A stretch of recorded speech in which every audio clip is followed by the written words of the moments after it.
Hello guys, muli magandang araw po sa ating lahat. Welcome na naman po dito sa aking munting YouTube channel.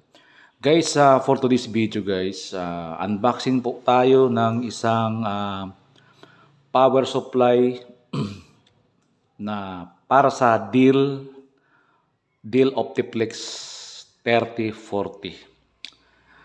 Nabili ko to sa Shopee guys. Pero bago ang lahat guys, please paki-like, subscribe sa aking YouTube channel. At maraming salamat nga pala sa lahat ng nanonood at nag-subscribe sa aking YouTube channel. Ingat-ingat po tayong lahat and God bless po sa ating lahat. Guys, ito na guys.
Yan yung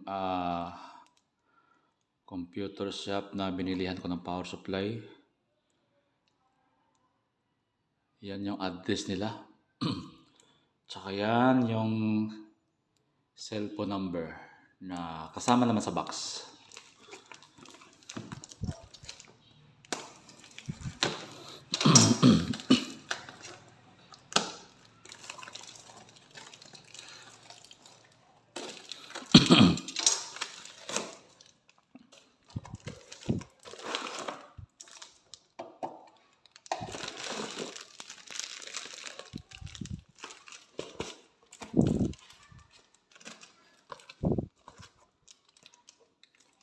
Yan yung store nila.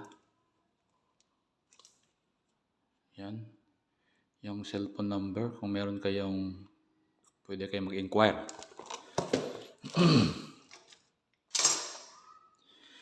Ito nga pala guys, sa Dell Optiplex, pasensya na po. Dell Optiplex na 3040. Nasira itong, ayan guys, yung power supply dyan. So wala akong, mahirap kasi yung mga gantong computer, yung small form factor na Dell. Halos kasi guys, lalo na sa 4th gen to 6th gen, hindi siya 24 pin. So, ito, 8 pin siya, 8 pin. Tsaka 4 pin lang. So I'm sure hindi ito brand new. Pero may nakalagay naman na okay. Ang bili ko nga nito guys sa Shopee is 640. Kasama na po yung shipping. So guys, ilalagay ko muna sa computer guys kung gagana ba to. Subukan natin pandarin.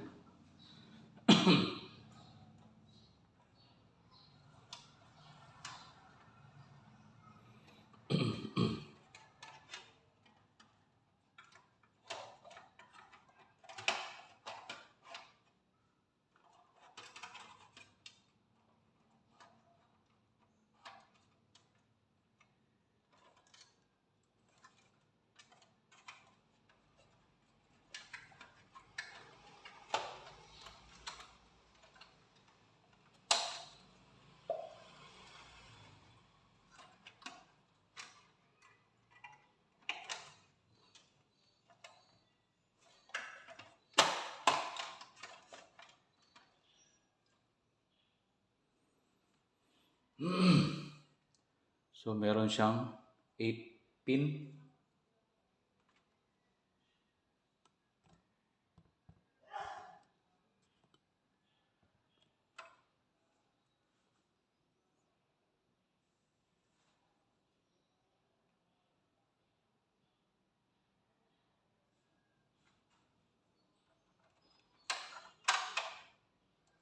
Eight 8 pin na siya guys. Ayan.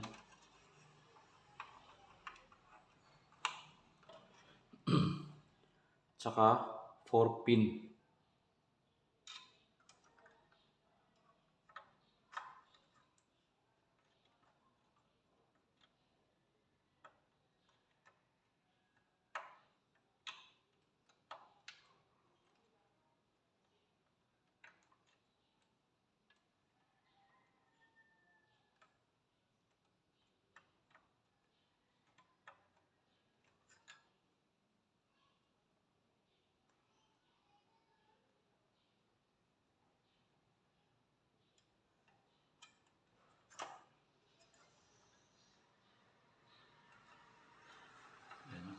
Kuryente.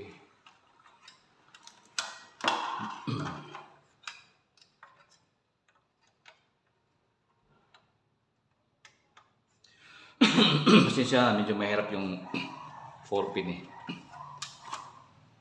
Dito yung 4 pin, no? 4 pin.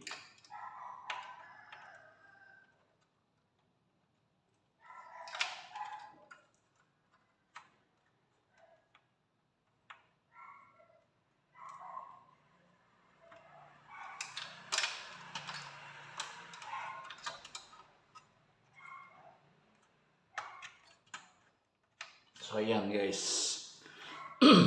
Pumasok na yung 8 pin tsaka 4 pin. So next,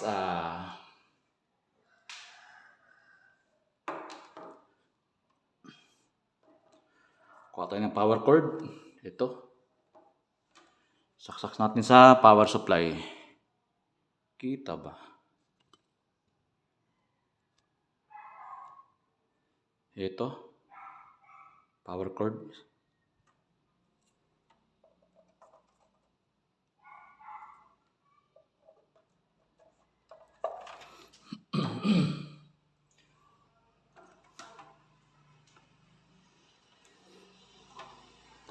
Saksak natin.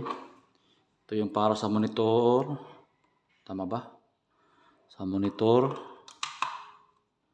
Tsaka yung sa computer.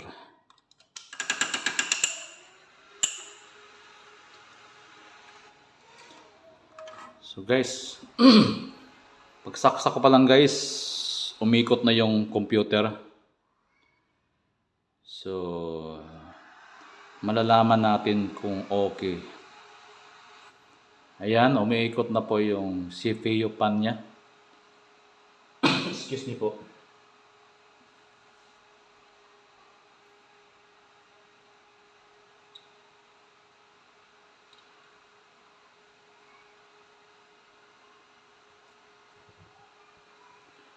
On lang po natin.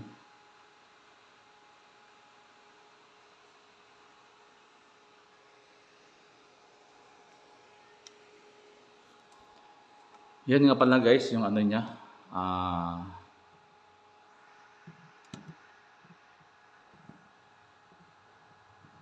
Sinsya na kayo guys ha. Hindi malinaw eh. Ayan, Dell Optiplex. Yan yung number, medyo malabo na eh. 3040 yung model. So, subukan ko panda rin guys. Ito yung pinaka-post button niya. Kung mag-boot up pa siya.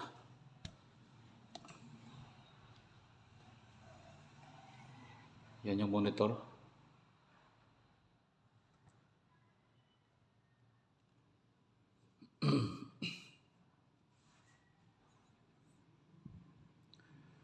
So ayan guys.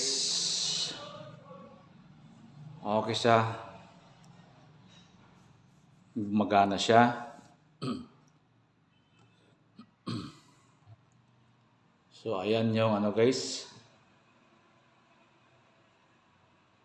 Dell Optiplex na 3040 yung number ng model niya.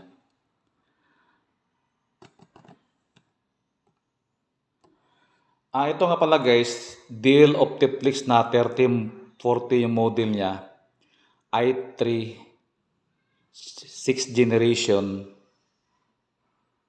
6100. Ayan. Ito yung 8 pin. Tsaka ito yung 4 pin.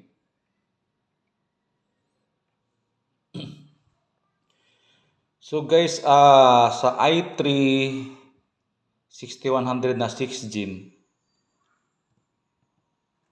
8 pin dito at saka 4 pin. Yung nabili ko na power supply na Dell Optiplex 3040, pwede siya sa 4th generation, 6th generation na Dell Optiplex 3040. DDR3 to guys. Meron din namang DDR4 nito, Dell Optiplex na 3050. Ito siya, yung number nito is Dell Optiplex 3040. So, nasira itong power supply niya guys, na 8 pin lang at saka 4 pin.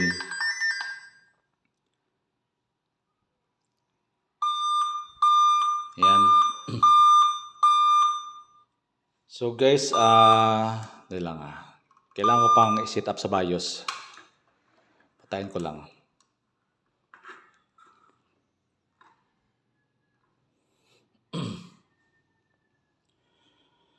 So guys, Dell Optiplex na 3040, medyo ang problema nito guys, mahirap yung power supply na ito kasi 8 pin at saka 4 pin. Pasensya na ako, pabalik-balik ako Ang ginawa ko, sinubukan ko umorder sa Shopee. May nakita naman ako. Ayan ito nga, sinubukan ko. Kasi 8 pin to Yan. Sinubukan kong bumili ng another power supply. Pero I'm sure guys, hindi to brand new. Siguro sa mga tawag ito, surplus pa rin yan. Kasi 600 lang 640 kasama na pa yung shipping. So guys, kung meron kang idea guys sa aking power supply na nabili ko sa Shopee sa halagang 640 na para sa Dell Optiplex 3040, meron siyang 8 pin lang at saka 4 pin. So guys, gumagana naman siya guys, no? Sa ganitong computer na hirap talaga to, lalo na pag hindi siya 24 pin. Kasi yung pinaka-common guys na binibenta pag mga brand new, 24 pin, meron siyang 4 pin. Marami siyang mga saksakan. Ito guys, itong mga gantong computer, small form factor. Pagka to gantong lang, ang meron mga wire niya, ito lang, 8 pin at saka 4 pin. So guys, kung meron kayong idea or meron kayong mga natutuhan sa aking mga video, please paki-like, subscribe sa aking YouTube channel. At salamat nga pala sa lahat ng nanonood at nag-subscribe sa aking YouTube channel. Ingat-ingat po tayong lahat and God bless us all.